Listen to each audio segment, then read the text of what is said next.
Salut tout le monde, j'espère que vous allez bien. J'ai décidé d'enregistrer cette petite vidéo pour répondre à la question d'Olga, la question très judicieuse et très juste et très correcte. Et c'est vraiment un sujet qui peut poser problème. Quel est le rôle de la traduction dans l'approche lexicale, puisque dans l'approche communicative, on nous a appris qu'il ne faut surtout pas traduire, il ne faut pas utiliser la langue maternelle, il ne faut pas donner la signification en langue une, et il faut essayer d'essayer tous les autres moyens, toute une panoplie de moyens pour faire passer le message et pour donner la signification du mot, de l'expression, de la phrase, etc. Donc il faut surtout éviter la langue maternelle. Qu'est-ce que on dit l'approche lexicale? L'approche lexicale dit que la traduction, c'est le moyen le plus simple, le plus rapide et le plus efficace de donner la signification du mot. Donc si j'ai besoin de dire une tasse, et alors, ou bien si mes élèves me demandent ce que c'est une tasse, je peux donner la traduction. Et ce sera plus rapide que de montrer une tasse, surtout si je n'en ai pas à côté de moi, ou bien que de dessiner une tasse au tableau, ou bien que de faire la mime et d'essayer de jouer devinette avec mes élèves, de montrer une tasse, puisqu'ils peuvent comprendre le petit déjeuner, le thé, le café, je ne sais pas. Alors, ça va prendre du temps, ce sera chronophage et il faut toujours se poser la question si cette perte vaut le coup et si on ne peut pas utiliser ce temps de manière plus efficace. Par contre, la signification, surtout une signification, c'est que le début de tout ce qu'on peut faire avec une unité lexicale.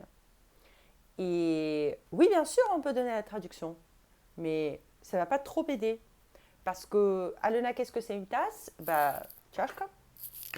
Qu'est-ce que, quelle information cela donne à mes élèves sur le mot?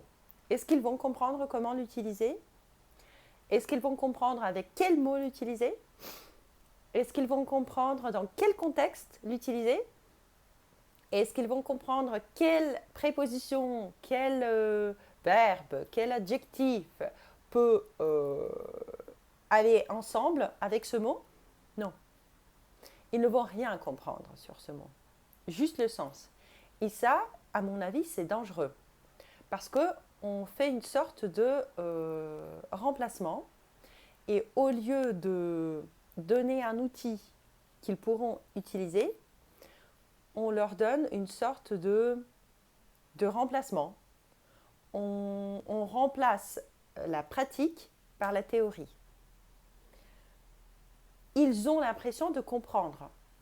On dit tchashka et ils ont l'impression de comprendre. Mais ils n'ont rien compris, puisqu'on n'a donné aucune information à part une seule traduction, une seule signification. Et c'est tout. Alors oui, on peut donner la traduction. Oui, c'est la manière la plus rapide. Oui, il faut le faire, surtout avec des mots abstraits, s'il le faut, si vous voyez que ça peut aider. Mais non, il ne faut jamais s'arrêter là-dessus. Il faut toujours donner plus d'informations sur le mot et inclure le mot dans une unité plus large, dans une colocation, dans un chunk, dans une phrase, donner le contexte, le cotexte, les expressions, les synonymes, les antonymes si c'est possible, les dérivés, au moins quelques exemples d'utilisation. C'est seulement comme ça qu'on va arriver à construire dans les têtes de nos apprenants des champs et des groupes d'unités lexicales qu'ils pourront réutiliser plus tard.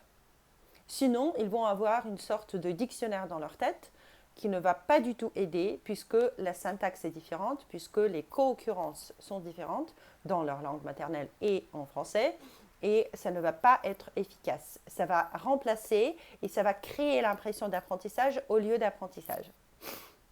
J'espère que je me suis fait comprendre et que j'ai réussi à faire passer le message. Je vous souhaite une bonne journée. À très bientôt.